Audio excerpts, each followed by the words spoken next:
Kanina ko pa hinahanap si Elaine Yay tsaka si Saidi. Nakita mo ba? Ayun o. Ay, yun pala si Elaine. Elaine Yay, kanina pa kita hinihintay dito. Nandito ka lang pala. Ano yan? Ano? Ano ba? Kanina pa kita hinahanap kita kanina pa tsaka si Saidi. Ba't ba nandito ka? Ba't parang nalulungkot ka, naluluha ka? Hinahanap mo yung Saidi. Ano? Hinahanap mo yung Saidi. Ano ulit? Hinahanap mo yung Saidi. Hinahanap mo si Saidi. O, kung kanina ko pa rin kayo hinahanap. O, ba't hinahanap mo din siya? Ayun ko na kumain. Mo ko na amutan. Ano? Mo ko na kumain. Gusto mo na kumain. Daw siya. Nagugutom ka sa magbe-breakfast kayo ngayon. O, bilisan nyo, hanapin mo na. At alam mo naman, may lakad tayo ngayon, di ba? Ano, kukuha kami ng birthday cake. Ano? Ano to, baby? Ano? Kukuha kami ng birthday cake. Ano? Yung papi na birthday cake. Ano? Hindi ko maintindihan. Ano? Nakala kayo kuya eh. Ano ba yung ginagawa mo? Ito, antayin mo. Ano? Inikat ko na lang, antayin mo.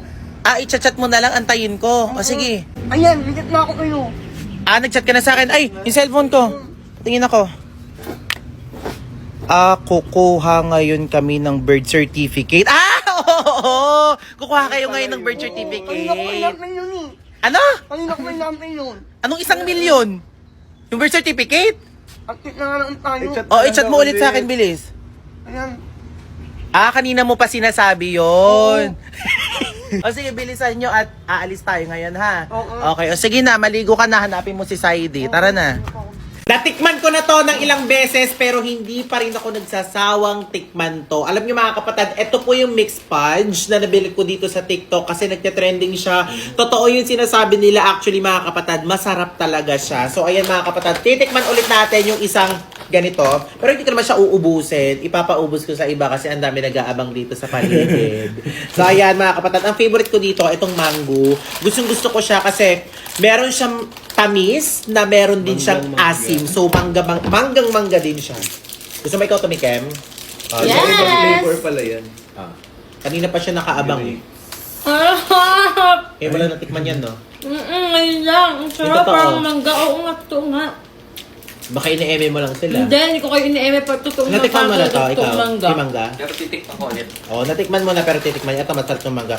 Pero ito, tikman natin to kulay. May strawberry din. Grapes. Ito, grapes. Yung mangga yung pinakamasarap para sa akin.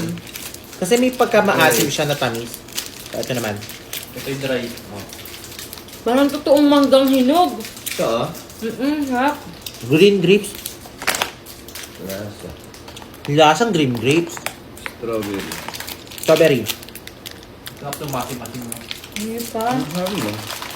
Sarap ba? Tamang food trip lang tayo ngayong umaga. Wait lang. Ito. Ang sarap.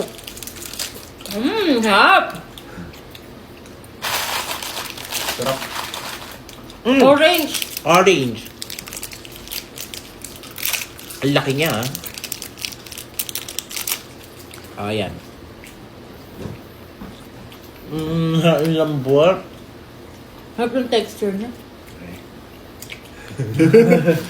Food vlogger. Sarap. 10. Out of 10. Ang sarap niya. Magugustuhan ng mga chikiting ito sa bahay. Kahit kayo magugustuhan nyo to. Naku mga kapatid, kaya kung gusto nyo rin ng ganito, huwag na kayong magpahuli. Ilalagay ko sa yellow basket, i-check out nyo na.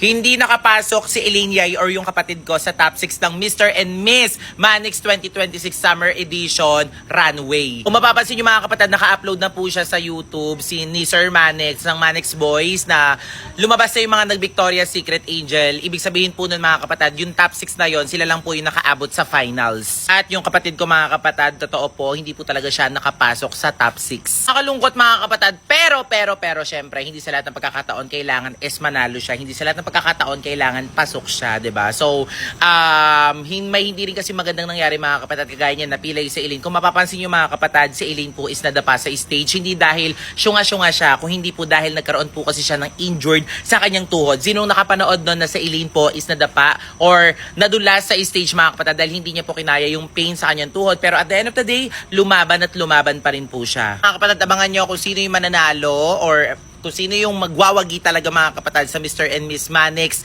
2026 Summer Edition. Syempre kasama din dyan yung mga gays natin dito sa Manix family. So congratulations sa mga nanalo mga kapatid. Congratulations sa inyong lahat. Hindi man pinalad yung kapatid ko, pero syempre ang importante mga kapatid is nagpakita siya ng kanyang galing at bumangon pa rin siya. Ang importante dun mga kapatid is napasaya po namin kayo. Okay? So yun lang mga kapatid. So walang tigil na suporta pa rin sana yung ibigay nyo sa kapatid ko at sa amin at sa buong Manix fam. So yun lang. Right. Sobrang nag-breakdown yung kapatid ko dahil sa kasinungalingan ni Saidi. So alam ko mga kapatid, yung iba sa inyo alam na meron na talagang girlfriend si Saidi or umami na talaga si Saidi na meron siyang girlfriend. Syempre mga kapatid, bilang kapatid ni Elaine, nasasaktan din ako para sa kanya. Alam ko na wala naman sila, pero kasi yung kapatid ko, obvious naman talaga na nag-spend din siya ng oras kay Saidi, naglaan siya ng feelings, naglaan din siya ng effort since hindi pa naman sila, much better na hindi pa pala sila nung nalaman niya na may girlfriend si Saidi. Alam niyo mga kapatid, may mga hint talaga eh. Nakakapagtaka lang. Siyempre, yung kapatid ko, nung nag-open sa akin,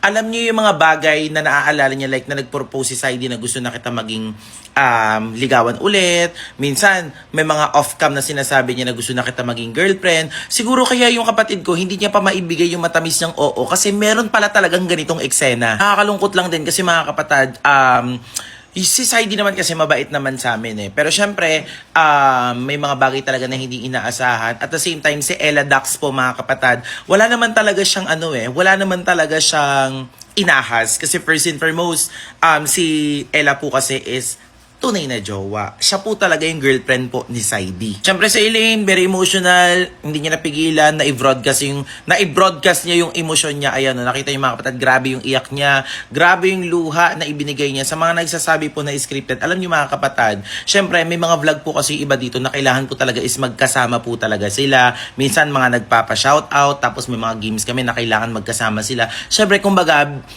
be professional. Kailangan magpaka-professional ka lang din talaga. At yan yung palagi namin na tinuturo sa kapatid ko. So ako, masasabi ko lang mga kapatid sa nangyari kay Elaine, kay Ella Dax, kay Saidi, kailangan nila ng space. Kailangan nila mag-usap-usap. Kasi si Ella Dax is matagal na pala dito. At the same time, si Saidi, yun nga, at the end of the day, mali.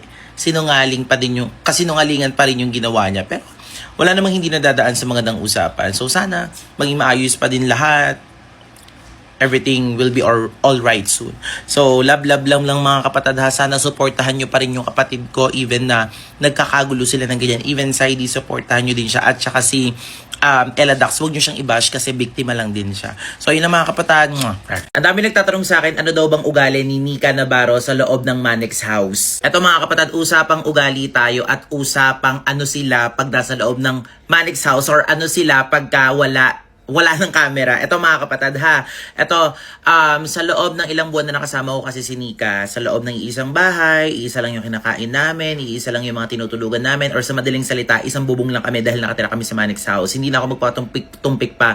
Alam nyo si Nika, pag off-cam yan, sobrang bait na bata niyan. At the same time, si Nika po ay sobrang down to earth. At the same time, siya yung tipo ng tao na kahit kailan hindi mo makikitaan na lumaki yung ulo niya. Tapos, until now is mahiyain. Yes po, si Nika po is mahiyain pa rin po until now sa personal. Even po sa amin, pag po nakakasalubong po namin siya or nakakausap po namin siya, sobrang mahiyain. Sabihan mo lang siya ng maganda, nahihiya pa din siya. Parang feeling niya hindi siya comfortable. Tapos sabihan mo siya na ang galing-galing mo, grabe ang layo na narating mo. Nararamdaman ko sa kanya na nahihiya pa rin siya. So yan mga kapatid ha. So ano pa ba yung ugali ni Nika? Si Nika kasi talaga, ang masasabi ko talaga sa kanya is mabait siya. Para sa akin ha. Kasi everyday nakikita ko siya, everyday nakakausap ko rin siya kahit papaano or kinakamusta ko siya. So, tsaka ang nagustuhan ko rin pala kay Nika pagka nagsasalita yung mas nakakatanda sa kanya. Talagang nakikinig siya or kahit sa mga kaibigan siya, good listener din talaga siya. So, deserve ni Nika kung ano man yung narating niya sa buhay niya ngayon. So, yan mga kapatid, sino sa Manix house yung gusto nyong tanungin kung ano sila pag walang camera? Sige nga, i-comment nyo sino sa kanila yung gusto nyong malaman kung anong ugali nila pag walang camera. So, comment nyo lang, bilis!